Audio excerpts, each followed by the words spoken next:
Welcome to Heroes Next Door. Thank you all for joining us today. Today we're doing a series on the Montgomery Township Fire Department. This is going to be a Station Cribs, Station Rigs, and a Bay Watch. This is Station Rigs with the Montgomery Township Fire Department. Let's go take a look.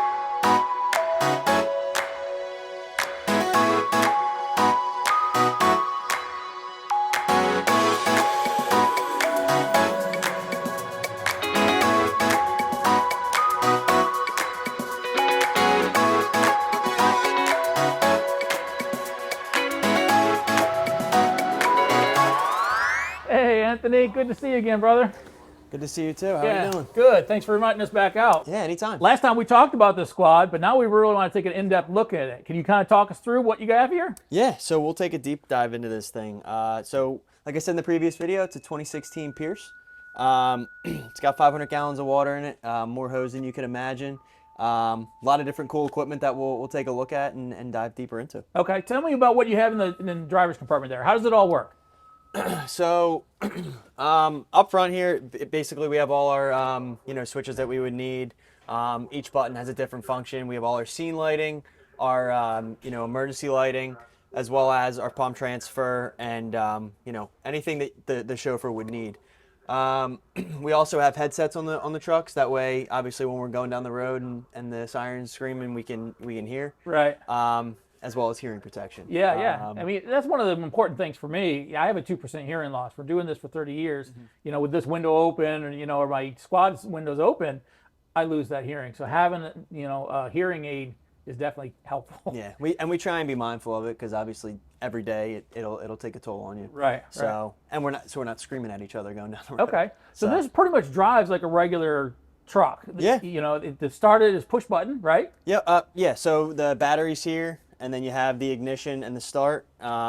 It's real basic, very simple, like most commercial vehicles. Okay. There's really nothing. I know in Pennsylvania you don't have to have a CDL, Correct. but there are some departments that require it. Does your department require a CDL? So currently we do not. Okay. I think that might be something that we look forward to in the future. Right. But no, currently we don't. Okay. Yeah. All right. How about we take a look around and see what is going on? So this one holds how many guys? So this is a 6-man cab. Obviously driver, officer, and 4 firefighters. Okay. Okay. Do you want to take a look in the cab? Yeah, let's take a look. What do you guys got? What are you running back here? You guys are running Scott's, MSA? Yep. So we're running Scott air packs. We're actually due to replace them here in the next couple years. Okay. It's crazy how quick that time comes up to replace them. Right. But we got a couple hand lights. We have our fast board back here. We have RIT team capability, so we have our fast board for things like that. In this compartment, we have our chief loves community risk reduction. Okay. We have a very in-depth smoke detector program. So that has all our smoke detectors, carbon monoxide detectors, and a little tool bag that we can. That's one way to kind of give back to the community too. So if you go to a automatic alarm or smoke detector goes off, it's the dead battery or an old unit. Right. You have the capability to just kind of switch it out for them. Exactly. But it's pretty bare bones. So it's not the cab isn't too in depth. We try and keep it simple back here. But Sure. I like the keep it simple method. So. Yeah, keep it simple, stupid. Yep. All right, you got a little cabinet back down underneath here. Yeah. So this is our mainly for our little fire hats. Okay. When we were doing inspections and stuff, or grabbing lunch, and we see a little kid, we'll grab the fire hat and make his day. Our COVID box, we have, we still have it on the truck. Yeah, all your gowns and masks and stuff like that. Yeah. Still have it. Yeah. And then we actually have, this is in a bag for if we encounter like autistic kids. Yeah. So it's a sensory bag. Okay. So it has all different tools to kind of, mitigate that situation, because those can be a little, difficult to deal with. Fearful and stuff like that. Even Exactly. just with touch, it can be an issue. Exactly. And if you need to remove them from a home, that's really going to have an issue. The fact that you guys are thinking outside the box and say, you know what, we have enough of this that we need to put something like that on my truck. Yeah. Pretty cool to see. So this was actually a program that was started by a firefighter down in Horsham, Okay. our neighboring agency, and his son had autism and was on the autism spectrum, and he realized that there was an issue with emergency services and folks on the spectrum. So he came up with these bags, and that's cool. He distributed them to all the surrounding fire departments. That's awesome. It's an excellent tool to have. A little compartment is all you need. Yeah. And then right above that, we have our hand tools. So just an assortment. On a tray. Yeah. Okay. So on a transverse compartment, flathead axes, 6-foot hooks, Halligan bars. So Good way to store those. basic stuff. A lot of times we see those in the upright position and rack, but Yeah. that works too. Yep. It's amazing to see how different fire trucks are all set up. A lot of them are specialty units for the department. You order it a certain way, you put cabinets in a certain way, and it's always cool to see how each individual department says, hey, I'm going to carry this gear this way. Yeah. I've noticed that, over the years, people have looked at other fire companies and said, hey, I like that. The new rotators for your electronic, gear is awesome. Mm-hmm. Those are the kind of things that I really like to see, which is why we do the series. Yeah. We really want to show the difference that's going out there. So Yeah, and we're in the process of ordering 2 new trucks. One of them is a squad. It's going to replace this truck. Okay. And obviously over the years we've accumulated more stuff. Yep. We've developed as a department to where we have more capabilities and we have more training. So it kind of has us rethinking the layout of the new truck, and right now it's some of the stuff's kind of crammed on the truck. Right, yeah, it happens. But we're trying to rethink those compartments through to make it more efficient and effective for us. So. Right. All right. So now we get to your pump panel. Yeah. Explain to me how this works. Yeah. So I want you to kind of explain to it on actually how it works, because we have some viewers that aren't firefighters. They like to watch our stuff, and they're going to look at this and feel very overwhelmed. Yeah. Let's explain it so maybe a 7-year-old can understand this. Can you do that for me? I'll try. I'll give it my best shot. All right. So the easiest way to explain this, like we mentioned before, it can be very overwhelming with all the handles and gauges and all that stuff, is there's really only 3 things that you have to know what to pull. But before we get out here, I just want to show you real quick. There's the pump transfer switch that I alluded to. Before the driver gets out of the truck, he's got to drop that transfer switch and engage the pump. Okay. And then he's got to hit drive on the transmission to actually start that process. Okay. Once that's engaged, and that's a common mistake that driver operators make, is they forget, you pull up on a fire, there's fire blowing out of the house, and you're so amped up that you forget to hit drive. Right. You don't hit drive, it doesn't engage. Yeah. So you hit drive, you come over here. The first thing that you're going to want to do is you're going to want to pull this lever. It's called tank to pump. Okay. You pull that. Now what that does is it takes your tank water, puts it in your pump. So now you can pull the discharge lever and make the water go where you want it to go. Okay. So you want to take the water from your tank, put it into your pump, and then pump that water out to this hose here. Okay. So each hose slot is labeled. Okay. So let's pretend for the purposes of this demonstration, we'll use this hose. This is the #1 speed lay. So if we wanted to put water in that hose, we would come over, we'd pull the tank to pump, we'd get water from our tank to our pump, and then we come over here and pull this discharge. Okay. Then the water goes into that. This is your pressure governor. This is how you increase the pressure on the hose line. Yep. And that takes a little bit of tweaking as it goes along. So the longer hose you get, the less pressure you get. Yeah. You may have to dial it up. But if you have a short run, maybe you're doing a trash fire, Exactly. you may not need as much pressure. You're going to dial it down a little bit. So you kind of tweak it here and there. But for the most part, it's preset for what you have set up here, right? Correct. And we don't, there is a preset. I won't get into the technical Sure. things of that, but there's multiple different modes. There is a preset option that people use.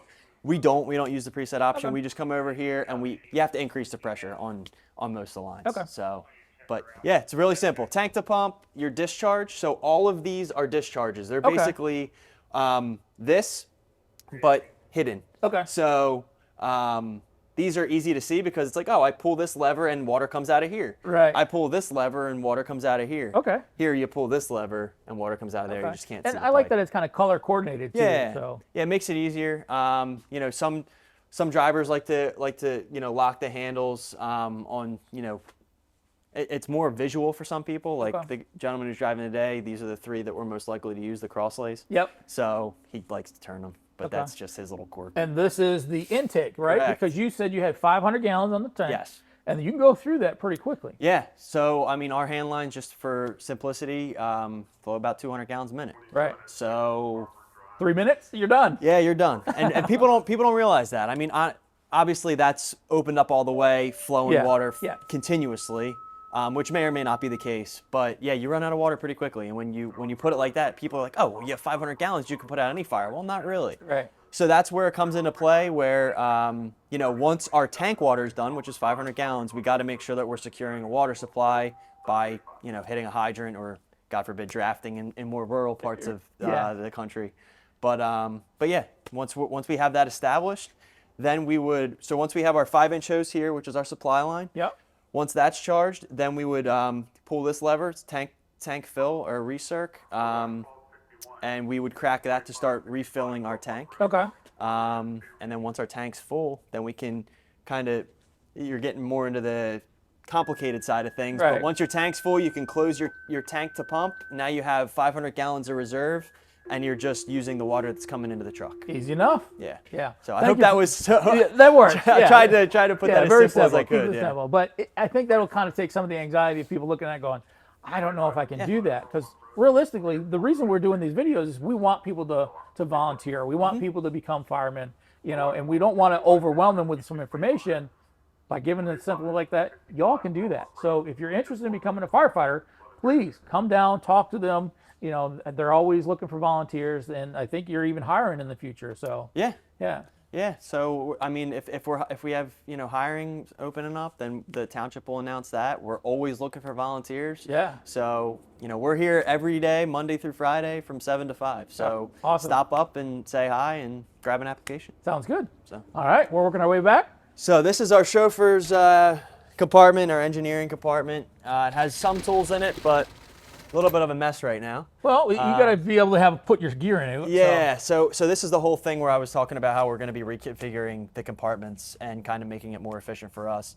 But right now we have couplings, spanner wrenches, extra nozzles. We have traffic cones for accidents, Okay. as well as some foam, a pony length of 3-inch, and a fan as well. Okay. The fan's probably the second most thing we use off this truck. Sure, sure. Now you mentioned the foam. Do you have a pre-filled foam tank, or do you just draft Nope. out of your Nope, we would barrels? we would just go right out of the barrels. We have an inductor that we would use, Yeah. and you know, under Jake's stuff. Okay.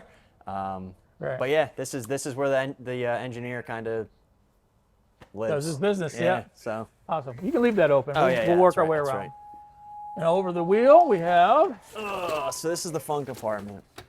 So we have all our RIT stuff, well, most of our RIT stuff, all of our rope stuff, and we even have a rabbit tool hanging in here. Okay. And RIT hiding. stands for Rapid Intervention Team. Correct. Yeah. And what is that designed for? It's not firefighting. It's So the RIT team, the Rapid Intervention Team, is automatically dispatched on, well, depending on the municipality. In our town, we have a RIT team dispatched on the initial building fire. So anytime there's a dwelling fire or building fire, dispatched, and a RIT team is dispatched. And Okay. then if it's confirmed as a working fire, a second RIT team is dispatched. Okay. The purpose of the RIT team is to basically be there in case of a firefighter goes down. So there's a lot of, it's a very evolving concept, Yeah. and there's now an IRIT concept floating around, especially in Montgomery County, where it's an initial RIT team. So before the dispatched RIT team gets there, you know, an engine company who's later arriving takes that responsibility until the RIT team gets there and gets set up. Okay. But the RIT team basically gets there, they're going to do a size up, they're going to touch base with the incident commander, they're going to do a 360 around the building, make sure all the egress and you know, access to the building isn't blocked. That way, if guys are inside, they can get out easily. Right. Also to identify points of entry if they do have to make entry to you know, help a firefighter out. Right. And I love the fact that you have the fastboard. We actually worked with Fastboard Company in the past. We did a whole video series on them. So if you guys have been watching my channel, you've probably seen it before. But if this is your first time, go back and check that out, because it's an awesome tool to use to get on a RIT team and to rescue firefighters. It's called the Fastboard. Yeah, it's very, very versatile tool. Yeah. So this is a RIT pack. So it basically it's a giant air cylinder. Enables us to go in and hook up to the down firefighter's you know, pack, whether it be if he's injured or just low on air. Sure. But it kind of buys us some time to get out of the building. Okay. All the other stuff basically in here is rope equipment. So all of us, 3 years ago now, we went through the Pro Board 1006 rope technician Okay. class.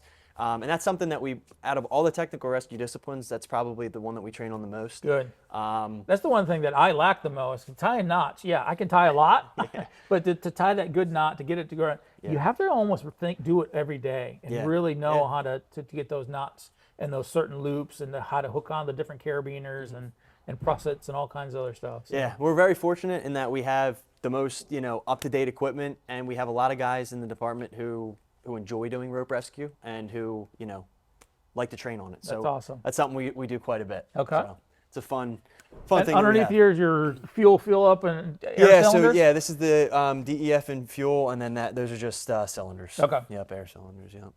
So, not bottles. Yeah. People like to call them bottles. They're cylinders. Like we said before, we were talking off camera that, many things are called across the country. They call them differently. So some people call them bottles, some call them cylinders. Exactly. But I think one of the phrases is like a bottle is for water, cylinders for air. Exactly. Yes. All right. So back here we got a couple more tools. So this is the compartment I like. Yeah. So we have a variety of different, saws. We have portable seam lighting. Rotary saws, chainsaw, Paratech struts, and then fire extinguishers. So, and it looks like you have a combination. I didn't mean to interrupt you. I'm sorry. No. You have battery operated and gas operated. Correct. Yeah. So it's funny with our truck. Obviously, we're primarily a suppression piece. So even to our mutual aid companies, a lot of times we're the first or second arriving engine. So we're doing engine work. So we don't get to utilize the fun truck stuff, as much as we would like to. But this little saw here, we use it all the time, mainly for like forcible entry, cutting locks and stuff. It's a phenomenal little piece, but it's great for obviously indoors because it doesn't emit any CO or anything like that. So, but yeah, we're set up nicely for a variety of different things that we may need. Down here you have a couple of different cans. You have a water can, it looks like, which is the silver one. But what are the other ones? So actually, the water one is a Class K. It's a restaurant. So we have the PWs on the exterior of the truck. We have the wet chemical in here. We have a Class D extinguisher, which is for flammable metals, as you know. A CO2 extinguisher, and then the other two are dry chem. Okay. So this is actually a compartment that we're really trying to reconfigure and kind of get rid of some things that we don't use a whole lot. Okay. But yeah, that's obviously looking towards the future. And it looks like that whole drawer can come out if you need to get things out, correct? Yeah, yep. So it comes out just like that. That way the saws are nice and easily accessible. Right. But yeah, it's, we got more than enough stuff in this compartment to get us going if we need to, cut a hole in a roof or do whatever. Right. As far as the extrication stuff's concerned, we have struts here. These are our smaller struts. We actually have larger struts up in the coffin compartment. Okay. Those are the ones that we kind of go to first if we have.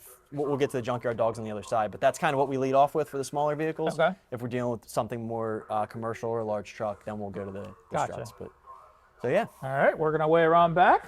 What's this appliance down here? That is a HUMAT valve. Okay, and what's that used for? So the purpose of that is for the next arriving engine. So if we lay in from a hydrant, our guy will get off. He'll wrap the hydrant with the 5-inch hose in the valve. The truck will drive off.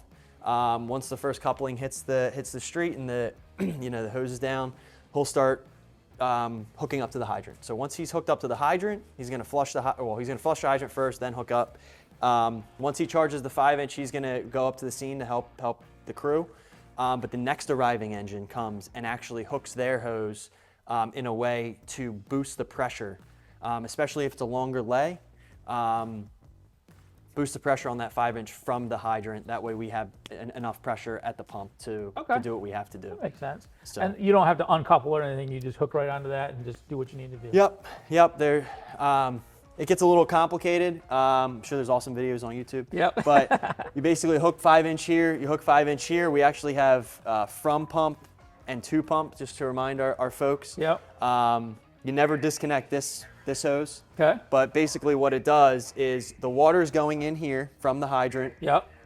And it's going right into this 5-inch. When you drop this lever, now it's going in a different direction. It's going to go through that engine that pulled up.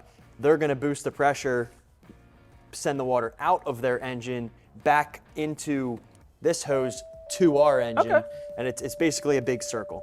Nice. So instead of basically simply put, instead of the water going right from the hydrant to our truck, it goes from the hydrant to that truck to our truck. Okay. Yeah. Cool. Just put it simple. That works. Yeah. You guys got a ton of hose up there. About how much do you carry? Yeah, so we'll go for left to right. All right, so we have 300 feet of 3-inch, and on top of that 300 feet of 3-inch, we have 150 feet of 1 3/4. And that's in a hose bundle packed in a way that basically it's a Cisco load. It's from San Francisco. Yep. That's kind of where it originated, but it's kind of a modification of that. And it's packed in a way where we can take that hose bundle, shoulder it, and go for our courtyard, further setback, stuff like that. But it's connected to a gated Y that's connected to the 3-inch. Okay. But it's packed in a way that if we set it on the ground and undo the buckles, it kind of just opens up like, a piece of bread, and then you take the middle. Easy to flake out. Exactly. You can take the middle, take the nozzle, and walk, and it flakes itself out. Nice. Next to that, we obviously have our 5-inch. It's 1,500 feet of 5-inch. The 1,000-foot marker is that red length. Okay. Because as you know, you try and want to have an engine every 1,000 feet, especially if you're doing a long way. So because the friction loss of that water coming from either the engine or the hydrant is definitely decreasing by the time you get to that 1,000. You're way down. Yeah, and we're fortunate in this area. We have really good hydrant pressure. Okay. But you still want that engine there just in case. Yep. Next to that, we have 300 feet of 2.5. So none of this is pre-connected, as you can see. Yep. So these would come out and get connected right to here. Okay. Exactly. Or I mean, if it makes it easier, they could go to a discharge on the side of the truck, like we talked about before. Yep. But yeah, none of this is pre-connected. It's just we can kind of put it where we need to. But we got 300 feet of 2.5, and then 300 feet of 3-inch at the end. That's connected to our Blitzfire there, our ground monitor. So this side is more, surround and drown versus this side. I might actually take that maybe interior a little bit. Yeah. I mean, there's certain circumstances where we would take that the 2.5 interior on some of our more commercial buildings and such. We have that option. But yeah, definitely with the 3-inch, it's If you're putting that in service inside, there's something seriously wrong. And it looks like you got a hydrant bag on the back. Yeah. So this is our hydrant bag. We have multiple different adapters. We have our hydrant wrench, a mallet, basically, what everybody carries in their hydrant bags to do what they got to do with the hydrant. So. Okay. But what's underneath here? I know we kind of covered it up with the mesh, but so let's kind of roll this up here.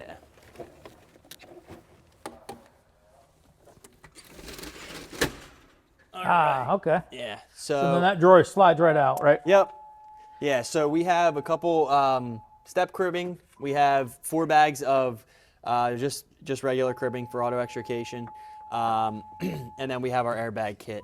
So it has this has a variety of different smaller airbags and controls and hoses for kind of man versus machine type stuff, as well as if we gotta lift a car or stuff. So. Sure.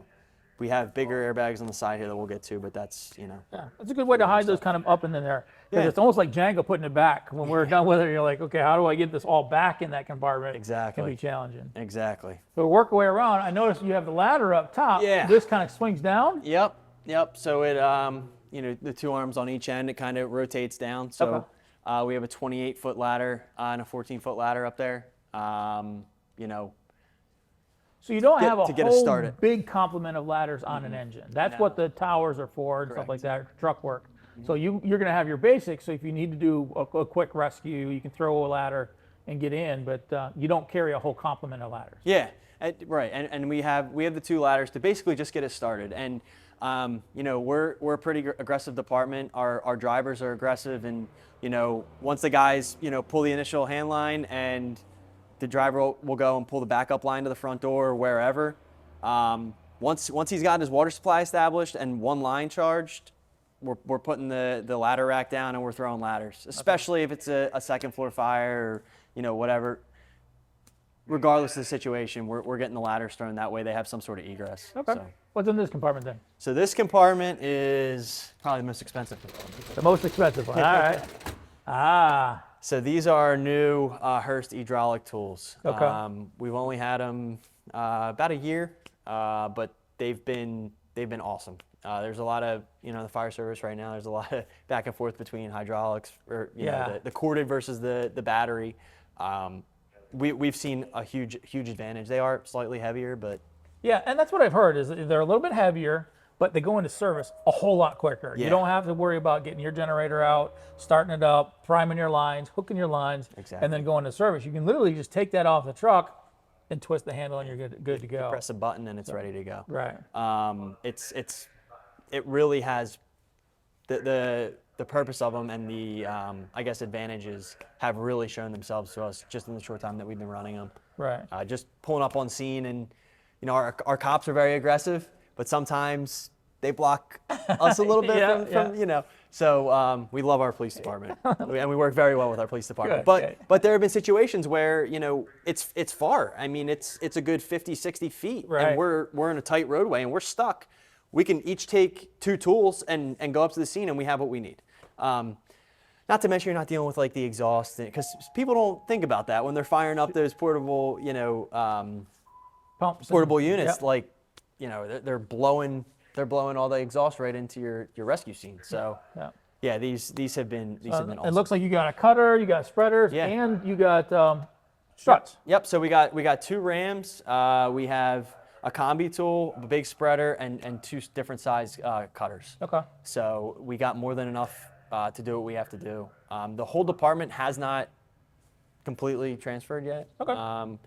We have 1 battery operated combi tool in the tower, but the new squad is getting the exact same complement as this. Underneath, we have a variety of different chains and cheater chains and stuff like that, in case we got to do stuff the old school way. So we still do train on chain work and just using hand tools like the Sawzalls to accomplish the same goal. Yeah, during my vehicle rescue course, I'd call it whole car part was just a Sawzall. Took a lot of blades to go through it, but we were able to do it. Yeah, and people don't realize that. I mean, the power of the Sawzall, especially a good one with a good blade. Yeah. Put on properly, not backwards. So we still do train on the old school ways, but yeah, these tools are killer. They're now awesome. I noticed that you do have a good complement of battery backups too. About how long did the batteries last? So it depends on. I'm gonna fix this real quick. It depends on the use and how long we're cutting. I personally don't know the exact time. Okay. But we just went through our vehicle rescue recert. We're going through it next month, but a couple months ago when we were cutting cars apart, we were cutting for 45 minutes, an hour. Nice. And we still had plenty of juice. So if we're diving into those, it's a bad day. It's a really bad day. Right. So, but yeah, no complaints. The Hurst tools have been awesome. That's good to see. Yeah. Technology has definitely come a long way. Yeah. All right, and the compartment over this well. Slightly less exciting. Okay. But necessary. Yeah. So this is the rest of our man versus machine kit. We have a variety of different things in here that complement the other box in the back there, along with the airbags underneath. Okay. So the airbags underneath here, those are not the biggest size, but they're 2 of the bigger airbags that we have. Yep. Those probably would be the ones that we start off with as a base and then build up from there. Moving along, a toolbox. Every fire truck needs a toolbox. Simple hand tools are just as good. Yeah. I've been on a couple rescues where we had trouble with the seat. The power was out. You couldn't move. It was a power seat, and I literally just took a ratchet, undid the seat, and we removed the whole seat. Mm-hmm. It was simple. Yeah. But you have to think about that, and a hand tool did well. Right. Yeah. So, along with the toolbox, we have the air hammer there, along with more just battery operated hand tools, cordless drill. Yeah. So we have a variety of different things there. And then right next to that, we have our standpipe kit. So all of our connections that we would need to connect to a standpipe in any of these, mid-rises or high-rises we have. So up there is your high-rise pack, right? Correct. So we have 150 feet of 1 3/4 and 150 feet of 2.5. So depending on, the size up and kind of what's going on and what we're given as a report. A lot of times we'll just take both because we don't know what we're going to encounter until we get there. But we grab those and the standpipe kit and off we go. Okay. So this is actually a good time to ask you about your coverage area. What kind of coverage area do you have? Are you more residential? Are you more commercial? What do you have? So we have everything. We have a lot of residential from, a modular home section of the town Okay. to multi-million-dollar homes, and then everything in between. You know, retirement homes. We have luxury apartments across the street. We have, you know, lower income housing. We have everything. Nice. And then down the road, we also have a large industrial park with all sorts of, you know, commercial businesses. We have tons of, you know, shopping centers and a mall. So anything you can think of, I mean, we pretty much have. Right. The good thing is we have hydrants everywhere. So Okay. if we have to draft in Montgomery Township, that it's a bad day. Right. The only thing that we really truly don't have is a lot of like farmland and stuff like that. Okay. But yeah, we're But how big is your area? so our Montgomery Township itself is 10 and a half square miles. Okay. Yeah. Okay. So we run about, you know, 900 calls a year. That's decent. Yeah. So some of those are QRS, but we're not running, you know, 500 QRS calls. Right. It's probably about 100 QRS calls, and then the other 800 are fire calls and stuff like that. Awesome. So, yeah. All right. So next, now this yellow thing is a plume event, Yeah, right? yeah. We can disconnect there, right? Normally for the viewers, this actually takes the exhaust and puts it out so it doesn't fill up the broom here. Now with the DEF fluids, we Yeah. don't have to use that as much anymore, in my opinion. Yeah. But it also, when you start the truck and you start moving, it'll automatically disconnect. Yeah, so once we get to, you know, about halfway out the door, it pops off, and then you don't have to worry about it. So we don't have to try and kick it off every time. All right, so most of the vehicle accidents that we go on are just your regular, you know, cars. So your Right. sedans, Turned your over on SUVs. its side. Yeah, so we don't go to, I mean, we do have the 309 out here, but we're not dealing with rollover tractor trailers or tankers or, geez, knock on wood, right? Yeah. Jinx yourself there. Yeah, but no, most of the vehicle accidents we deal with, we can utilize the junkyard dogs. junkyard dogs. So if we do need the Paratech struts, you know, we have the full complement of those, but we have 2 junkyard dogs that are full size, and then 2 of the smaller ones. So Right. that's our normally our go-to for something on its side. Okay. And for the viewers, just want to let you know, the junkyard dogs we actually used in a training day when we went up and did a whole day of EMT vehicle rescue course, and we showed how the junkyard dogs are done. So go back and check out that video. I think it's underneath our training days bucket. You can see how those are done versus a Paratech, which are basically struts.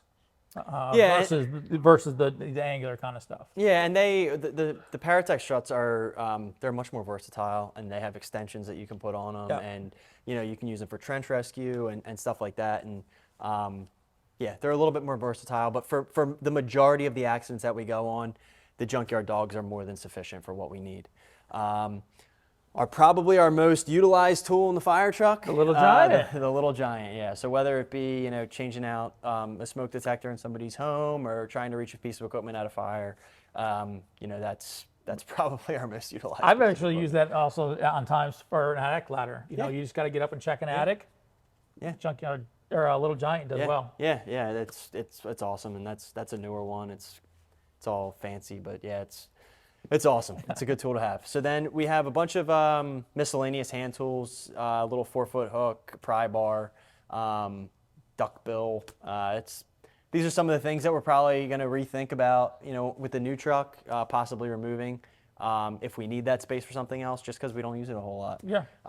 Usually our go-tos are our marriage set with our Halligan and our axe, and you know, a 6-foot hook. But Right. again, we're still reevaluating that, but we have them for the time being if we need them. Nice. And then we have a broom shovel for our, you know, our accidents to clean up some stuff, and some more airbags. Okay. So as you can see, you know, we have airbag stuff here, we have airbag stuff there, we have airbag stuff in the back. So like I said, as we've evolved as a company, you know, it's just trying to fit the stuff on the truck. With the new trucks, we're really trying to think about strategically, you know, Yeah, maybe putting get them this all stuff in the same place. exactly, So you don't have to go over. and you know, have it more efficient. Like, it's a pain in the butt getting the bundles off the top there, especially for our shorter guys. So Yeah. we're talking about, you know, putting them on the bottom right at shoulder height. That way they can just shoulder load them and go. But it's a work in progress. But we're excited. We're excited for the new trucks to come in for sure. Yeah. Maybe I'll come back and So- do a truck show. Hey, there you event. go. Yeah, an excuse to come back. Exactly. So then this is the other side of the pump Yeah. panel. This is the other discharges or Yep. intake, depending on what you need. Yep. And then these are the pull-through cross lays. Right? Exactly. So I forgot to mention on the other side that we have there are 2 inch and 3/4 cross lace, one going off one side, one going off the other. Okay. So it's, you can go off either side. And then we have the 2.5. Unfortunately, we only have one, so we can only go off one side. But that's also 200 feet. You can still pull it through if you have to. But again, we try and go off for the inch and 3/4 at least. We just pull whichever one we got to go. One of the questions that I know is going to come up in the comments is, how do you repack that when they're stacked on top of each other? Are they in trays, or does it open up for you? They are in trays. Okay. Yeah, so the top one isn't. That's just packed in there because the diamond plate actually lifts up. Yep. But the other two are speed lays, so they're basically little like composite trays that you pull out, you pack it, and then you push them back in. Okay. So, but no, that's a good question. Yeah. So, we have the 2 discharges here on this side, and then the intake as well. We don't have a valve on this side for the intake, but just the 2 discharges, and you operate that on the other side of the pump panels. And you mentioned up top you have some coffin bends. Maybe we could get some B-roll of that. Yeah. Unless there's something specific up there. There's nothing too much, too interesting up there. It's a lot of our miscellaneous stuff. Okay. But the main thing up there that we really do use are the Paratech struts. Okay. So again, those are the longer struts. Didn't really have room down here, so it just kind of stinks because we have had commercial vehicles where we use the Paratech struts, and you got to climb up there, and it's just a pain in the butt. It's not very what do they call that, ergonomically It is what it efficient, is. So you got to work with what you got. Exactly. I do notice that you also have a deck gun. Yes, we do. So we have a deck gun up there. Not really use a whole lot, but again, if you're putting the deck gun in service, it's probably not a great day. Right. But we have a gate valve on there in between the stack tips.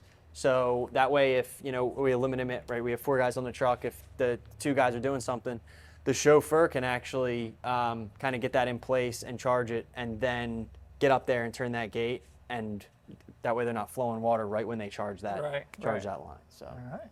So that works us back to the front of the truck. Oh, actually, we got the captain's chair yet too. Well, we got one more here. cabinet. See, I'm missing things. Yeah, it's all good. So this is the other side of the transverse, just more miscellaneous hand tools, hooks, Halligan, sledge. They need to get repainted. That's going to be our project this spring. Okay. Got some more oil hats, dry pads. and then some pads and some oil dry. So more of our car accident type stuff. Yep. So back on the other side of the cab here, this is the only compartment that we didn't talk about in the cab. Okay. This is where all our medical supplies are. So, like I said, we're QRS certified, so and all of us are EMTs. So we have a full firefighter. Weltman did an excellent job with giving us everything that we could possibly need, for any type of situation really that we can handle. So we have a big first in bag, O2. We have a stop the bleed kit, AED, and a suction device. Okay. So more than enough stuff to at least get started before EMS gets there. Right.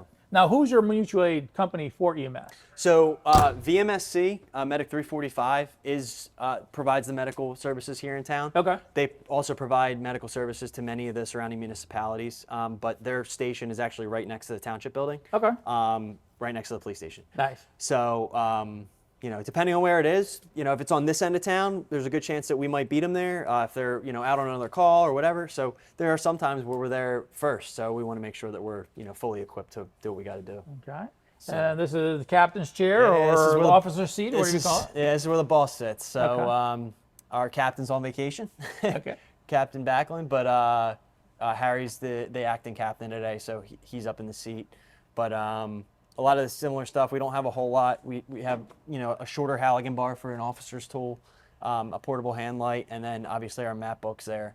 And then he would have access to the gas meters and basically the information. That's where the MDC comes involved. Correct, right? Yeah. So the MDC there, it makes a funny noise when we get a call. But all the cross streets, the map page, or the box, everything is on that sheet. Gives you updated notes as we're responding. So it's it's nice, certainly nice to have, especially when you hear a call go out. You can pull it up real quick and see, like, all right, we might be going. But like that last call was in a neighboring municipality, so if it was any sort of building fire or anything, we'd kind of be like, all right, maybe we should get our stuff ready because we might be rolling. Sure. But yeah. Very cool. All right, well, let's go up to the front. Looks like you got a couple bumper lines on here. Yeah, so we have a 25-foot section of 5-inch, you know, for the front intake there. We try and utilize that if we can, just because it's you know, a nice feature to have, especially in, you know, cul-de-sacs and stuff like that. So this would be to hook up and fill your tank. Correct. This isn't for going to a scene. Correct. Okay. Yeah, so that's simply for, you know, if the hydrant's in a convenient spot, you know, either past the house or before the house, and we can kind of position out of the way and utilize the front intake, that's perfect. Awesome. There's some limitations with the front intake, but we won't get into that. Okay. But it's an excellent tool to have. So this is our trash line, or, you know, bumper line. There's all sorts of lingo for this line here. So this is only 100 feet. Of 1 3/4 inch. Okay. This is primarily what we use for car fires, dumpster fires, Yep. larger trash fires. Maybe a brush fire or two, Yeah. mulch fire or whatever. Stuff like that. Well, we actually, so I forgot to hit on, we have a booster line for the mulch fires and Okay. stuff, and for the smaller fires. But basically anything more than something little, we'll use that. And honestly, if it sets up right, we could be pulling it on a structure fire if you know, it's not a far distance, and it kind of, you know, depends on the situation, but it's the same diameter hose as our crosslays. Right. So it's just 100 feet. Okay. But we do have an additional 100 feet right here that if Okay. we need to lengthen it, So you we can break it and add it in. It's Exactly. not pre-connected. Exactly. Okay. So that's just packed in there, not connected to anything. Obviously, this is pre-connected to this discharge here. Okay. So. And this thing right in the center. Yeah. This is the federal cube. Yes, this it is what is. most of you viewers hear when you hear a fire engine. You're hearing the federal cue. That's the distinct sound that you're going to hear versus an ambulance or a police car. Yep. So, and you know, many of my viewers are like, "Hey, you should get federal cues for your ambulances." Then people will get out of the way. They still don't get out of the way. But I love the fact that you guys still use the federal cues and give that sound with the air horns and everything else. That's Yeah. what people really enjoy. Yeah. So. Yeah. Anthony, thank you so much for bringing us around. We really appreciate it. Thanks for stopping by. Once again, this is Montgomery Township Fire Department. We just did a station rigs on the Pierce 2016. Thank you all for watching. Once again, do us a favor, hit that subscribe, hit that notification, smash those like buttons, make a comment or two below. What do you like about it? Maybe what you don't like about it, because we always can improve. Thank you all for watching. Stay safe, and we'll see you again next week.